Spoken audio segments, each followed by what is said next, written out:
भगवान के एक परम भक्त हुए। मैंने कई बार सुनाई है ये कथा, और ये प्रश्न एक बार नहीं बहुत बार आ चुका है मेरे पास, पर जलंधर में है तो मैं सुना देता हूं। भगवान जगन्नाथ जी के परम भक्त हुए, उनका नाम था अंगद जी। क्या नाम था? अंगद जी। अंगद जी जो थे वो एक राजा के मंत्री थे। बहुत ध्यान से सुनना। अंगद जी की जो पत्नी थी वो बहुत सुंदर थी और अंगद जी उससे बहुत प्रेम करते थे, परंतु पत्नी जो थी वो परम भक्त थी। कथाओं में जाना, सत्संग सुनना, ये सब में उसकी बड़ी रुचि। अंगद जी को कथा वथाओं से कोई मतलब नहीं था। उन्होंने पत्नी से स्पष्ट कह दिया, तुम जहां जाओ कथा सुनो, भक्ति करो, संत महात्माओं को प्रसाद पवाओ, सब करो, मुझसे कभी मत कहना कि ये सब करो, मुझसे नहीं होता। पत्नी बोली, ठीक है कोई बात नहीं, आप अपने राजपाट पे ध्यान दो, हम भक्ति करें। अब एक दिन क्या हुआ, एकादशी का दिन था, तो संत महात्माओं ने कहा कि आज आश्रम में कोई उत्सव चल रहा है, सत्संग कहाँ हो, शांति हो, ऐसी जगह सत्संग हो। अंगद जी की पत्नी बोली, आप सब हमारे घर चलो, हमारे घर पे ही सत्संग कर लो। तो सब संतों को लेकर के अंगद जी की पत्नी घर आ गई और वहीं पर ही सत्संग होने लगा। समाज बैठ करके नृत्य कर रहे हैं, कीर्तन हो रहा है, कथा हो रही है। शाम का समय अंगद जी लौट करके आए अपने घर। घर आकर के देखा तो महाराज उछल उछल करके जो है महामंत्र पर सब कीर्तन कर रहे हैं, और साधु महात्मा भी सब नृत्य कर रहे हैं, और वहां तो कीर्तन कथा चल रही है। अंगद जी महाराज तो क्रोधित हो गए और भीतर जाकर के उन्होंने चिल्लाना शुरू किया, बंद करो ये सब नाटक, क्या कर रहे हो यहाँ पर? ये घर है, तुम्हारा आश्रम नहीं है। ये घर है, ये तुम लोगों का मठ मंदिर नहीं है जो यहाँ उछल उछल के कीर्तन करो, निकलो यहां से बाहर। अब वैष्णवों को अपने अपमान से इतना बुरा नहीं लगता, पर कथा कीर्तन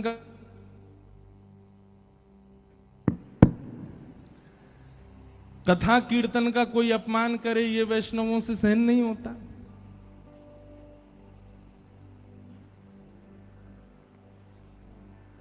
सब लोग चले गए। अंगद जी की पत्नी बिल्कुल नीची नजर किए और महाराज लाल पड़ गया था चेहरा उसका। अंगद जी प्रेम तो करते थे अपनी पत्नी से, आज जाके बोले, देखो मैंने तुमसे कभी कुछ नहीं कहा, तुम सत्संग करो, कथा सुनो, भक्ति करो, कुछ भी करो, पर ये घर में लाने की जरूरत नहीं है, अपना बाहर जाके किया करो सब काम। उसी समय अंगद जी की पत्नी बोली, ये बात आप प्रेम से मुझे सत्संग के बाद भी कह सकते थे? कम से कम गुरुजन और इतने सब साधु महात्मा सत्संगी आए थे, उन सब के बीच में उपद्रव तो नहीं करना चाहिए था आपको। और ये मुझसे प्रेम से बात क्यों कर रहे हो? मैं कौन हूं? गृहिणी हूं, पत्नी हूं, केवल इसलिए प्रेम से बात करो। इतना ही प्रेम उनके सामने दिखा दिया होता, वहां तो तुम चिल्ला रहे थे। अरे जिन गुरुजनों के चरणों में प्रणाम करती हूं, जिन संत जनों को मैं वंदन करती हूं, उनके सामने तुमसे प्रेम से नहीं बोला गया, मुझको प्रेम दिखा रहे हो। सुनिए, आपके इस कृत्य की क्षमा तो नहीं दे सकती मैं आपको, पर मैं आपको छोड़ करके भी नहीं जा सकती, क्योंकि मैं पतिव्रता नारी हूं, आपके साथ रहना पड़ेगा मुझको। पर मेरा आज से नियम होगा, क्या? मैं घूंघट करके रहूंगी, आपको ना तो अपना मुख दिखाऊंगी, ना आपका मुख देखूंगी। आपके लिए भोजन बनाऊंगी, आपके बर्तन कुर्तन जो करना है सब काम करूंगी, घर के जो भी गृह गृहस्थी के काम होते हैं सब निभाऊंगी, लेकिन ना आपका मुख देखूंगी, ना अपना मुख दिखाऊंगी। ये मेरा आज प्रण है। अंगद जी की पत्नी ने, अब इसको आप क्या समझेंगे? तन से वो संगी ही है, पर मन से त्याग कर दिया उसने। अब अंगद जी की पत्नी पूरे दिन घूंघट में रहती है। एक दिन, 2 दिन, 4 दिन, 5 दिन बीत गए। अंगद जी बोले, अब मान जाओ। पत्नी नहीं मानी। बोले, मृत्यु को प्राप्त हो जाऊंगी घूंघट में, लेकिन आपको मुख नहीं दिखाऊंगी, ना आपका मुख देखूंगी। 1 महीना बीत गया। अंगद जी अब उदास रहने लगे, घर जाने का मन ही नहीं होता। क्यों? पत्नी बात ही नहीं करती है। तो एक दिन अंगद जी अपने घोड़ा पे बैठ के कहीं जा रहे थे, तभी देखा कि महाराज वैसा ही सत्संग कहीं चल रहा था। लोग उछल उछल करके कीर्तन कर रहे थे, और व्यास मंच पे बैठ के एक कथाकार बढ़िया कीर्तन गा रहे थे। अंगद जी बोले, जाके सुनूं तो सही, इस कथा में ऐसा है क्या जो मेरी पत्नी ने मेरा त्याग कर दिया कथा की वजह से? कथा में पहुंचे, कीर्तन विश्राम होते ही सब बैठ गए, कथा होने लगी। अंगद जी दूर बैठे हैं और दूर बैठे बैठे सुनते सुनते 1 महीना से जितना क्षोभ उनके चित्त में था ना, चंद मिनट की कथा में वो सारा क्षोभ दूर हो गया और उनको इतनी सुख की अनुभूति होने लगी, इतना अच्छा लगने लगा कथा में कि अब तो वो दूसरे दिन समय से पहले आकर के बैठ गए और आकर के पूरी कथा सुनने लगे, पीछे बैठ करके पूरी कथा सुनते। तीसरे दिन अंगद जी जैसे ही आए, आकर के देखा तो आज तो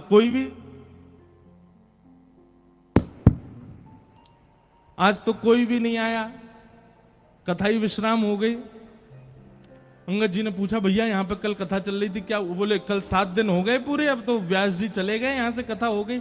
तो अंगद जी को इतनी व्याकुलता पत्नी के रूठने पर नहीं हुई जितनी व्याकुलता कथा के विश्राम। बोले अब कब होगी कथा? बोले कथा तो भैया अब अगले वर्ष होगी, परंतु वो व्यास जी थोड़ी दूर एक गांव है, वहां पर आज से कथा उन्होंने प्रारंभ कर दी है, आपको सुननी हो तो वहां चले जाओ। अंगद जी दौड़ करके गए महाराज, दूसरे गांव में जाके कथा सुनने लगे। अब तो अंगद यही नियम बन गया,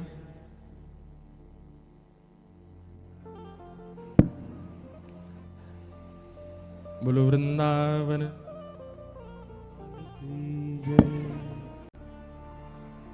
श्री कृष्ण गोविंद हरे मुरारे, हे नाथ नारायण वासुदेव। श्री कृष्ण गोविंद हरे मुरारे, हे नाथ नारायण वासुदेव। श्री कृष्ण गोविंद हरे मुरारे, हे नाथ नारायण वासुदेव। श्री कृष्ण गोविंद हरे मुरारे, हे नाथ नारायण वासुदेव। ठाकुर जी खेल रहे हैं, माइक बंद कर रहे हैं बार बार, पर या से ज्यादा ना खेल जाइयो लाला, नहीं तो हम ब्रजवासी हैं दिखाई देंगे फिर। बोलो वृंदावन बिहारी लाल। तो हम क्या बता रहे थे? अंगद जी महाराज दूसरे गांव में जाके कथा सुनने लगे, इतनी आसक्ति कथा के प्रति हो गई उनकी। अब तो अंगद जी को घर में पत्नी रूठी बैठी है, उससे भी उनको कोई फर्क नहीं, बढ़िया जाते हैं, प्रेम से घर में जाते हैं, पत्नी भोजन खिला देती है, पा लेते हैं, सो जाते हैं, सुबह उठ के राजपाट का काम देखते हैं, दोपहर में जाके कथा सुनते हैं। ऐसा नियम चलने लगा। पत्नी के भी मन में होने लगा, पहले तो इनको चिंता थी कि मैं देखती नहीं हूं, अब तो ये चिंतित भी नहीं लगते मुझको। एक दिन गांव में पुनः कथा होने लगी और जैसे ही कीर्तन प्रारंभ हुआ महाराज, तो अंगद जी महाराज पीछे खड़े होकर उछल उछल करके उन्माद नृत्य कर रहे थे।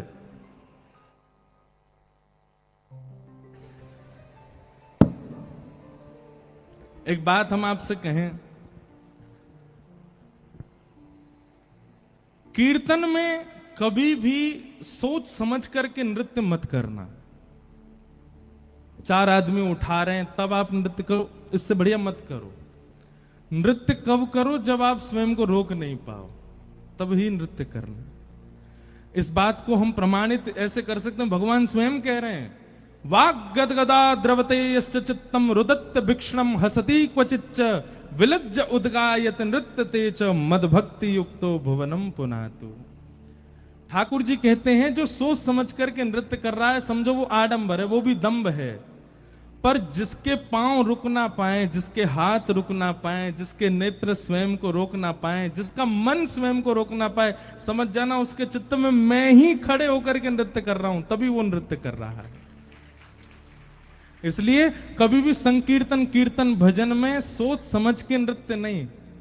आप स्वयं को थोड़ी देर रोक के रखो, जब लगे कि अब रुका ही नहीं जा रहा तब नृत्य करो, तब समझना कि चित्त में श्याम सुंदरी नृत्य कर रहे हैं, और वो जो सुख होगा ना वो अद्भुत ही होगा। तो ऐसा उन्माद नृत्य कर रहे थे कि महाराज सारी श्रोताओं की दृष्टि चली गई। उसी सत्संग में सबसे आगे बैठी थी अंगद जी की पत्नी। उसको भी नहीं पता था कि पीछे वो है, और ना अंगद जी को पता था पत्नी बैठी। तो सब लोग देखने लगे, व्यास जी भी उन्हीं को देखने लगे। तो पत्नी ने कहा कि कौन नृत्य कर रहा है देखूं। तो पीछे देखा तो अंगद जी नाच रहे थे। पत्नी बोली ये मेरे पतिदेव ही हैं। बार बार अपनी आंख मीड़ करके देखे, बोले हाँ लग तो वही रहे। अब उसने अपना मुख छुपाया और कथा में वो पूरी दृष्टि उन पर ही रखी। तो देखिए महाराज, जैसे ही कथा हो भाव आवेश में आकर के रुदन करने लग जाएं, कभी हृदय पर हाथ रखें। पत्नी को लगा कहीं ऐसा तो नहीं मुझको रिझाने के लिए ऐसा कर रहे हैं। उसने कुछ दिन जांच पड़ताल की, किसी से बात की कि भैया ये वैष्णव तो बड़े आनंद, अरे महाराज इनकी तो पूछो मत, ये हर गांव में कथा सुनने जाते हैं और पिछले 1 वर्ष से कथा सुन रहे हैं। इनका तो भाव ही अलग है, इनका तो भाव ही विलक्षण है। पत्नी समझ गई, बोले कि अब अंगद जी पुराने वाले नहीं है। आज घर पर जैसे ही गए तो पत्नी उघारे मुख से खड़ी थी, घूंघट उठा के। अंगद जी जैसे ही घर पहुंचे तो देवी मैं आ गया हूं, घूंघट कर लो। अंगद जी की पत्नी बोली अब घूंघट नहीं करना, हरि विमुख अंगद से मैंने घूंघट किया था, अब हरि सन्मुख अंगद है, अब आपसे काय को घूंघट करूं मैं, आप मेरा मुख देख लो। लेकिन अब अंगद जी की स्थिति क्या हो गई सुनो। अंगद जी बोले देवी क्षमा करना, बुरा नहीं मानना, पहले तुमको देखना अच्छा लगता था, अब वो सुख नहीं मिल रहा है। अब तो केवल एक ही अभिलाषा है कि श्यामा शाम कब दिखेंगे। बसो मोरे नैनन में यह जोरी, बसो मोरे नैनन में यह जोरी। नव दुल्हे ब्रजराज सांवरो, नव दुल्हे ब्रजराज सांवरो, दुल्हन राधा गोरी,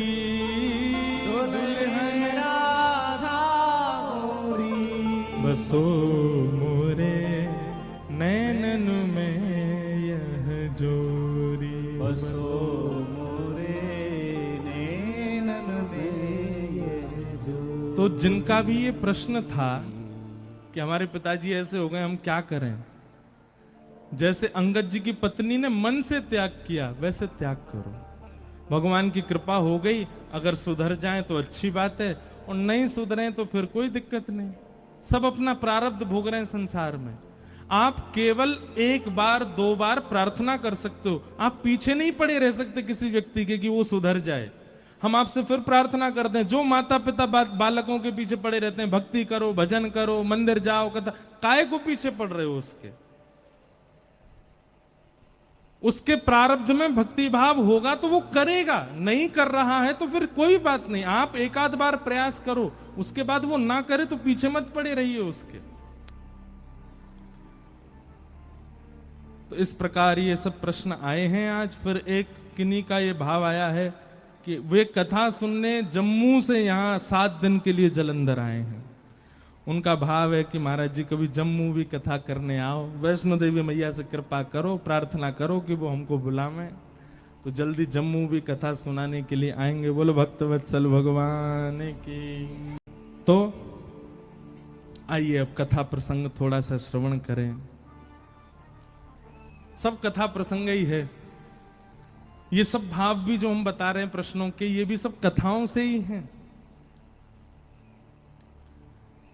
सौनकादि ऋषि बैठे हैं सामने और सूत जी महाराज से उन्होंने 6 प्रश्न किए। 6 प्रश्न कौन कौन से हैं, बहुत ध्यान से सुनिएगा। इन्हीं 6 प्रश्नों में 7 दिन की कथा होती है।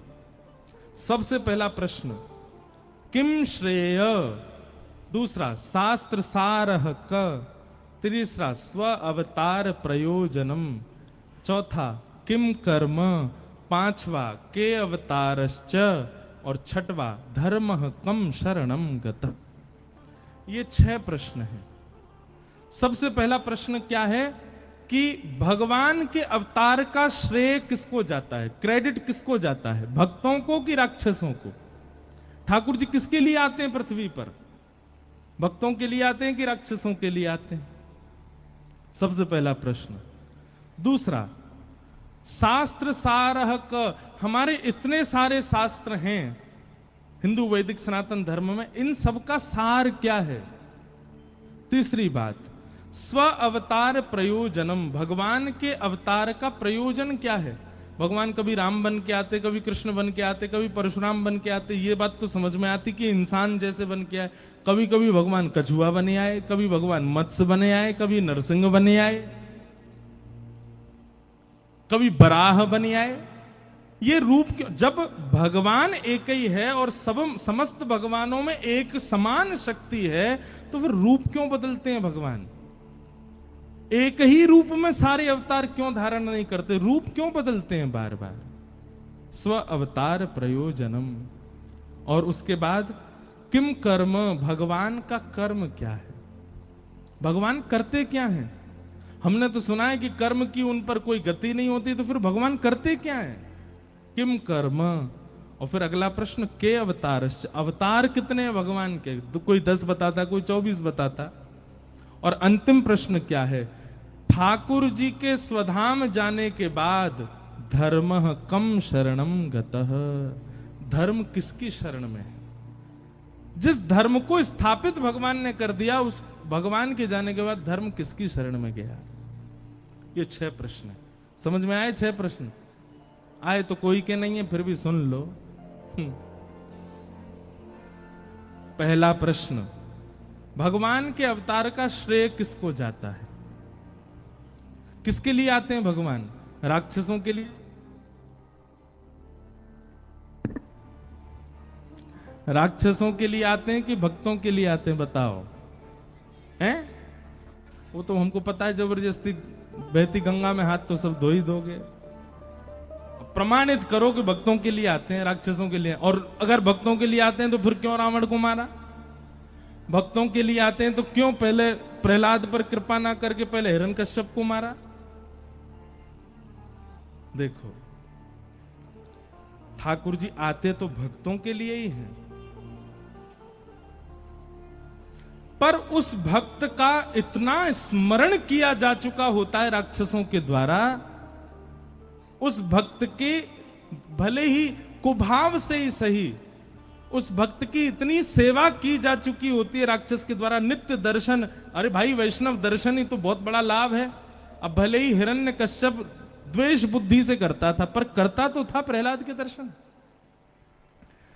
तो इतने दर्शन कर लिए भक्त के कि महाराज उस दर्शन से इतना फल बढ़ गया, वैष्णव दर्शन से इतना फल बढ़ गया राक्षस का, कि भगवान आते पहले राक्षस का वध करते हैं, राक्षस पर अनुग्रह करते हैं।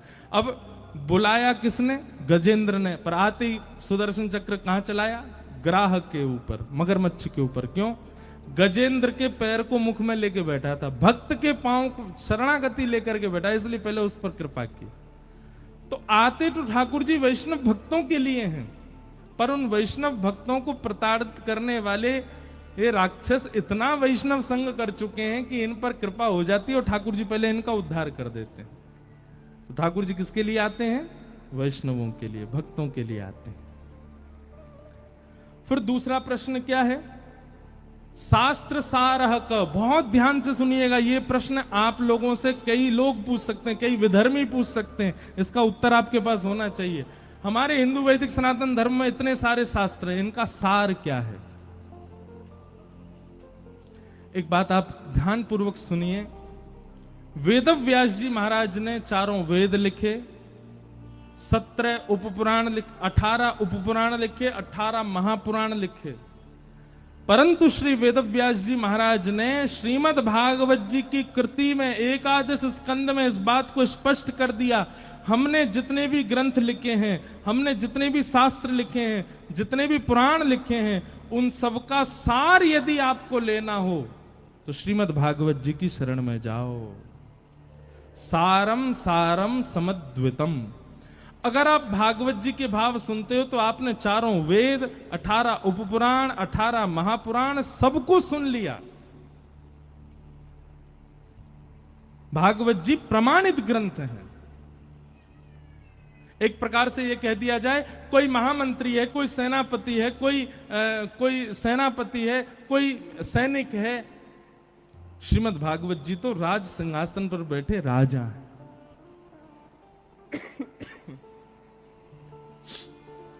इसलिए प्रमाणित मानना हो कभी भी किसी बात को, तो भागवत जी की बात को प्रमाणित मानो।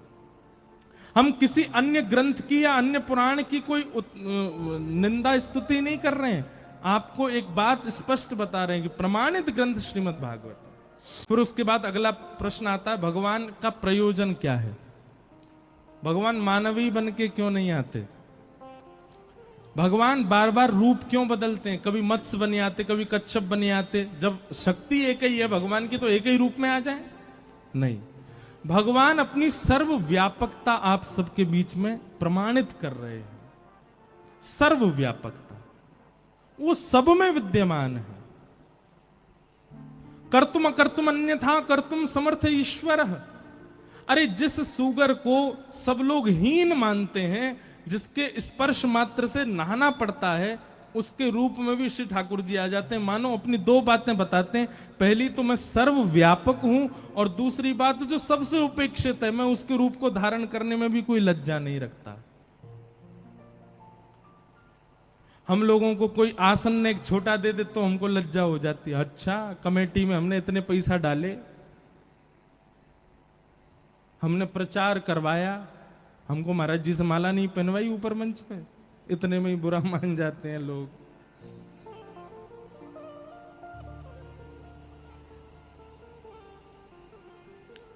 तो ठाकुर जी अपनी सर्वव्यापकता बताते हैं अनेक अनेक रूप में आकर के।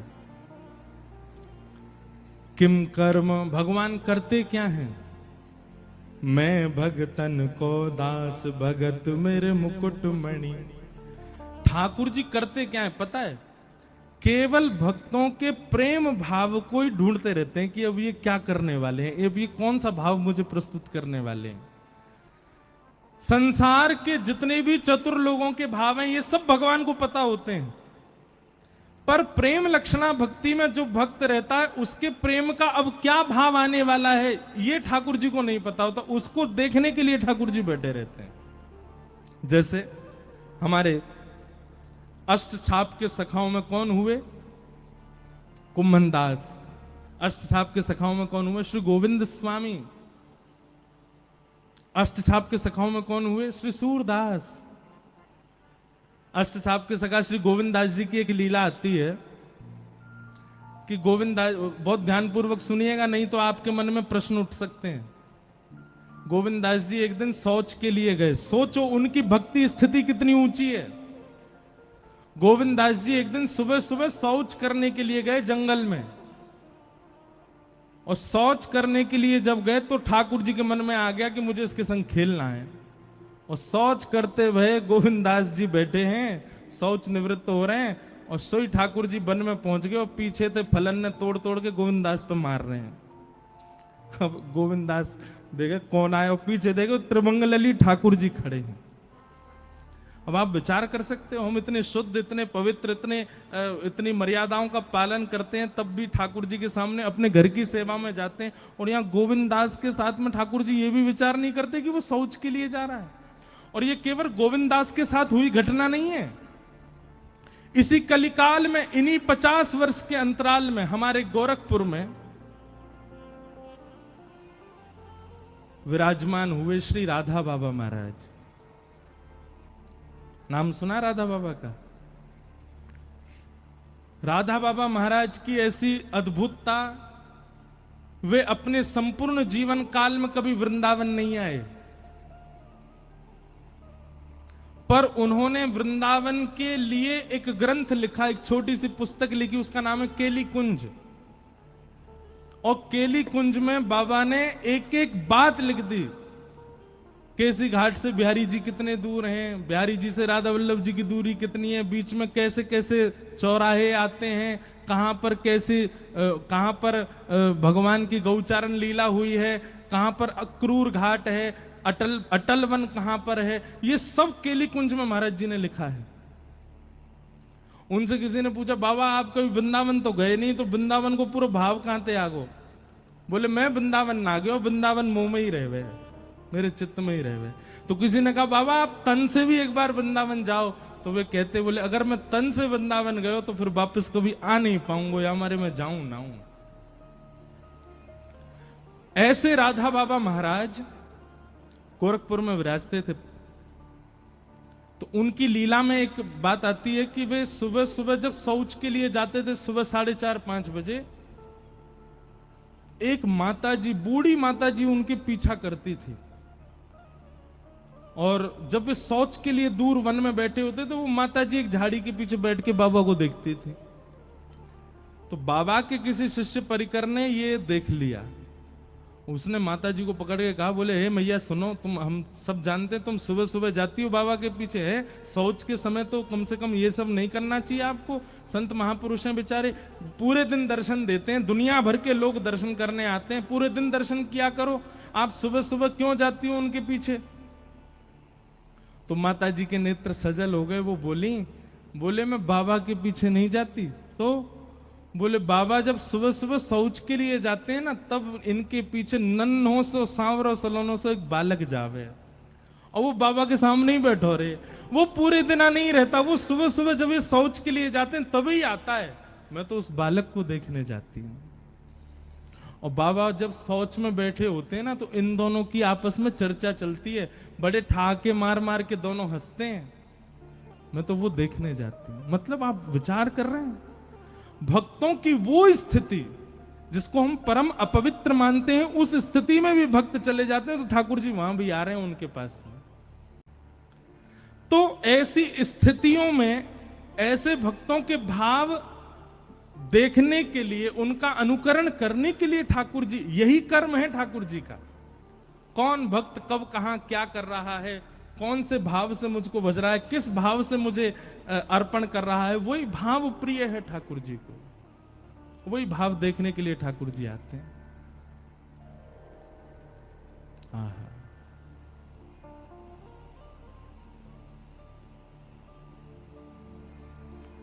किम कर्म के अवतारश्च, भगवान के अवतार कितने हैं? भागवत जी में इसका भी प्रमाण है कि भगवान के अवतार असंख्य हैं।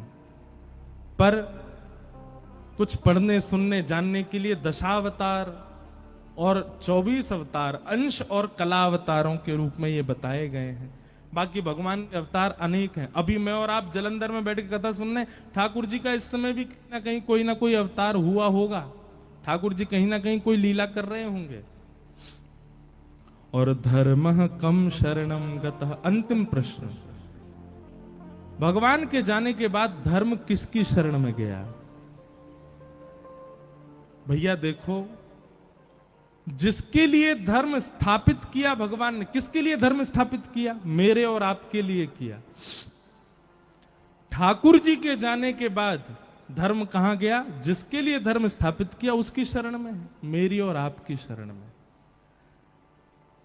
धर्म कम शरणम गतः, ये धर्म हमारी शरण में है।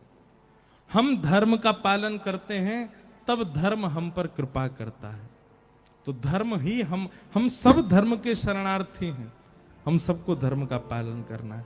इन्हीं 6 प्रश्नों का अब विस्तार से उत्तर दिया जा रहा है, वही भागवत की कथा है।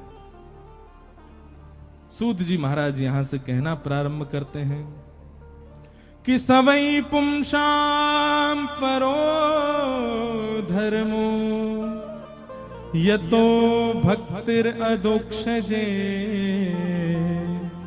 अहैतुक्य प्रतिहता ययात्मा संप्रषेदति। सवै पुंसाम परो धर्मो यतो भक्तिर अदोक्षजे। बहुत ध्यानपूर्वक सुनिएगा। या तो बंधुओं जीवन में भक्ति आवे नहीं, और आवे तो कैसी आवे? बोले अहैतुकी भक्ति आवे। बहुत सावधानी से सुनिए सब लोग, इधर देखो। या तो भक्ति आनी नहीं चाहिए, और आवे तो कैसी आवे? अहैतुकी आवे। अहैतुकी किसे कहते हैं? चाहे कुछ हो जाए, उस स्थिति से न विच्छिन्न होने वाली भक्ति को अहेतुकी भक्ति कहते हैं। आप लोग ये बात तो भूल ही जाइए कि आपके जीवन में यदि भक्ति आएगी तो कोई कष्ट नहीं आएगा, संकट नहीं आएगा, बल्कि मैं तो ये बात कह दूं तो सामान्य स्थिति से ज्यादा आएगा। आप सामान्य जीवन जीते थे तो सामान्य जीवन में जितना कष्ट, जितना संकट आपके जीवन में था ना, उससे 1% ज्यादा आएगा भक्ति मार्ग में आने के बाद। और क्यों आएगा इसका भी प्रमाण है। सुनो, हम आप सब लोगों का जीवन प्रारब्ध पर निर्भर होता है। अपने पूर्व के कर्मों को ही हम सब भोग रहे होते हैं। अब ठाकुर जी ने हमारा जीवन जो है वो कैसे डिजाइन किया होता है कि कुछ कष्ट ये भोगेगा 15 वर्ष की उम्र में, फिर कुछ कष्ट ये भोगेगा 20 वर्ष की उम्र में, फिर कुछ कष्ट ये भोगेगा अपने विवाह के बाद 31 वर्ष की उम्र में, फिर कुछ कष्ट ये भोगेगा 40 वर्ष की उम्र में, फिर कुछ आएगा 45 वर्ष में, फिर कुछ आएगा 50 वर्ष में।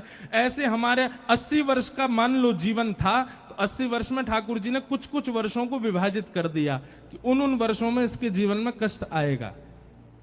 लेकिन कई बार ठाकुर जी क्या करते हैं, हमारे प्रारब्ध के कष्ट को एक जन्म में ही नहीं भुगवाते, फिर एक जन्म के बाद फिर एक और जन्म लेना पड़ता, फिर उसमें भोगने पड़ते हैं। अच्छा, फिर एक जन्म में हम आए तो थे पूर्व के प्रारब्धों को भोगने के लिए, पर इस जन्म में जो हमने कर दिया वो भी तो भोगना है।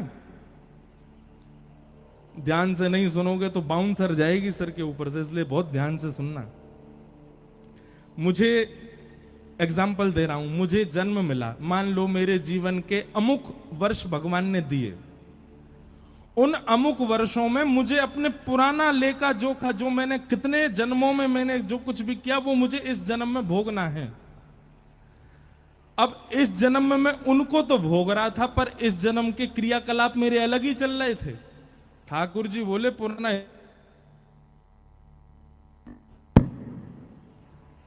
मुड़े ही मार ले हमें, कैसे चले भैया। बोलो वृंदावन बिहारी लाल। सुनो, इसको यहीं धर जाओ, यहीं रख दो ऊपर ही।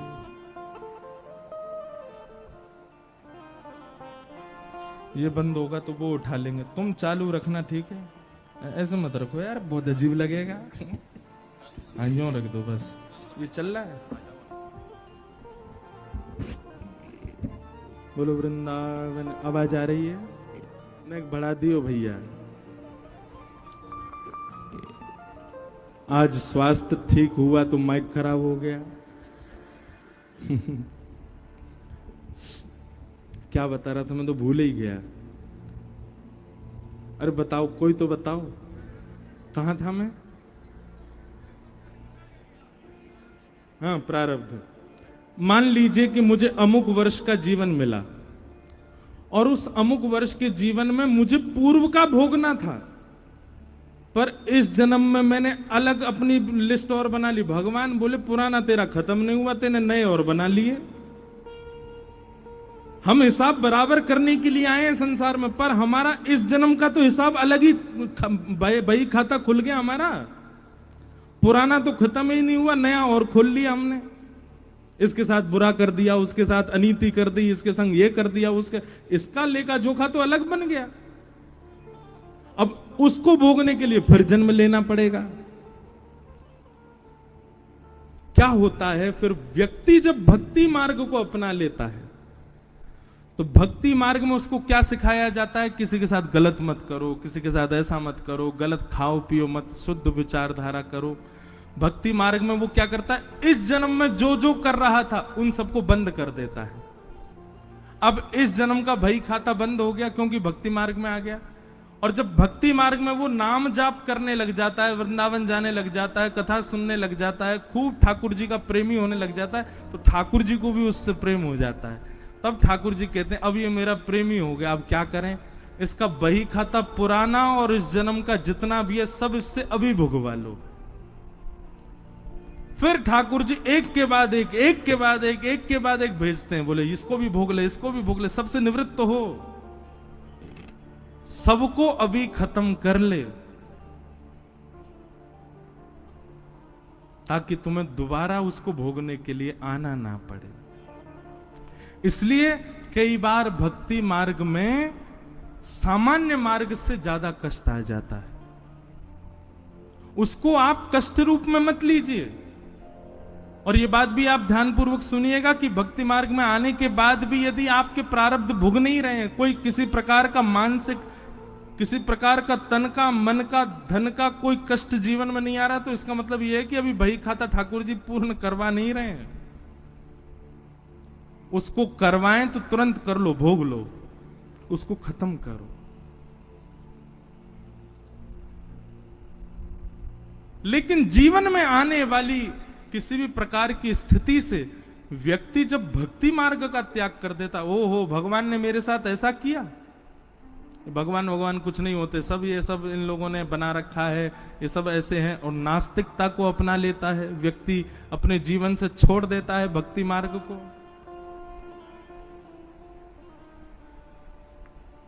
ऐसे व्यक्ति का पतन हो जाता है। तो भक्ति कैसी होनी चाहिए? अहेतुकी भक्ति होनी चाहिए। जीवन में चाहे जैसी स्थिति आ जाए, आप ठाकुर जी का त्याग मत करो। मैं कथाओं में सुनाया करता हूं कि हमारे अष्ट सखाओं में एक सखा हुए कुम्भनदास। कुम्भनदास जी के एक पुत्र की मृत्यु हो गई, और उस पुत्र की मृत्यु की बात सुनकर के कुम्भनदास जी मूर्छित हो गए। दुनिया के लोग बात बनाने लगे, बोले अपने आप को भगत कहते थे, बताओ इतना भी नहीं सुन पाए कि पुत्र की मृत्यु पर बेहोश हो गए। गुसाई जी को जब ये बात पता चली तो गुसाई जी बोले वो पुत्र की मृत्यु सुन के बेहोश नहीं हुआ है। बोले तो फिर कैसे बेहोश हुए? तो जाके उनसे कहा, बोले कि मुझे पता है तुम बेहोश पुत्र की मृत्यु की भाव से नहीं हुए, तुम इसलिए बेहोश हो गए हो कि भाई अब सूतक लग गए, मंदिर कैसे जाऊंगा मैं। चिंता मत करो, हम मंदिर की एक खिड़की खोल देंगे और वहां से तुमको सूतक में भी दर्शन हो जाया करेगा ठाकुर जी का। ये बात सुनते ही उनकी मूर्छा टूट गई, वो तो उठ के खड़े हो गए और कहने लगे हाँ हाँ सब क्रियाकलाप करो, पुत्र का जो करना है। उनको पुत्र विरह था ही नहीं, उनको विरह इस बात का था कि ठाकुर जी से दूरी हो जाएगी। या भक्ति मार्ग यदि जीवन में आया है तो याद रहे, परिस्थिति कैसी भी आ जाए, कितनी बुरी से बुरी भी आ जाए, आप भक्ति मार्ग का त्याग मत करना। ये दृढ़ता अपने चित्त में धारण करो, ये विश्वास अपने चित्त में धारण करो और चल पड़ो उस मार्ग पर, स्थिति कैसी भी आ जाए। एक पद हम गाते हैं, हे मारा गिरधर लाल थारो नचायो नाचू रे, मारा गिरधर लाल थारो नचायो। शब्द सुनिएगा, मारा गिरधर लाल थारो नचायो नाचू रे, मारा गिरधर लाल थारो नचायो नाचू रे, मारा नट राजा थारो नचायो नाचू रे, मारा नट राजा थारो नचायो नाचू रे, मारा गिरधर लाल थारो नचायो नाचू रे, मारा गिरधर लाल थारो नचायो नाचू। शब्द सुनो, थारे घर में रहूं निरंतर, थारी ही हाथ चलाऊं, थारे घर में रहूं निरंतर, थारी ही हाथ चलाऊं, हे थारे धन से थारे जन की, थारे धन से थारे जन की, थारे धन से थारे जन की, थारे धन से थारे जन की, ओ सेवा टलह बजाऊं बजाऊं, मारा गिरधर लाल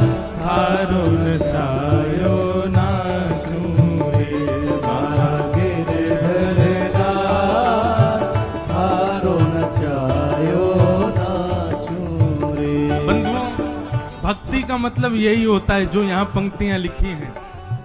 अपनी मन मर्जी की भक्ति नहीं होती है, ठाकुर जी की मर्जी की भक्ति होती है। जा रंगरा कपड़ा पहरावे, वैसो ही सांग बनाऊं।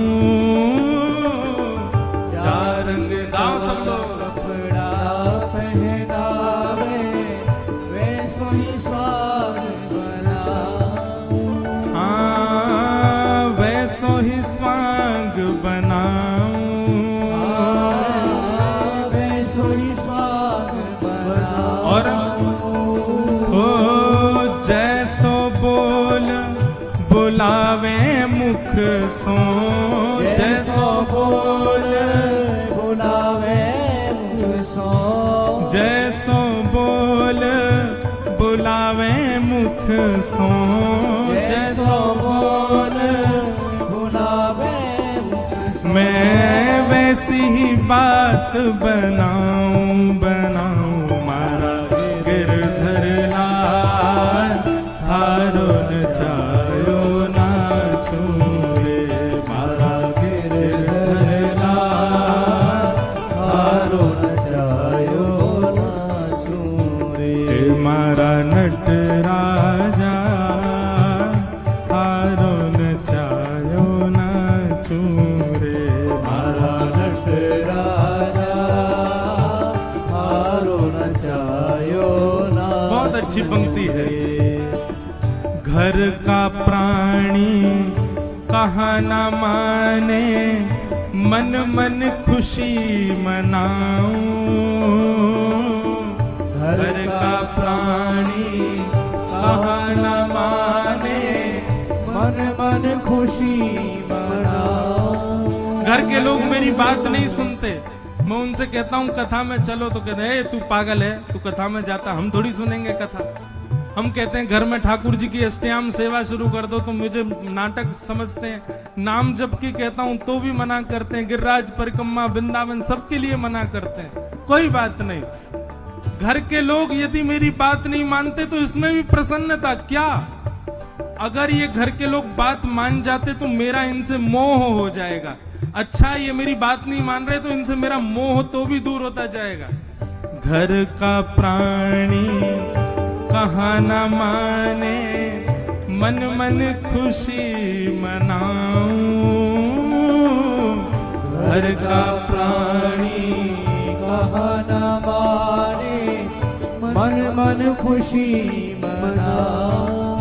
ओ थारे इस मंगल विधान में, थारे इस मंगल विधान में, थारे इस मंगल विधान में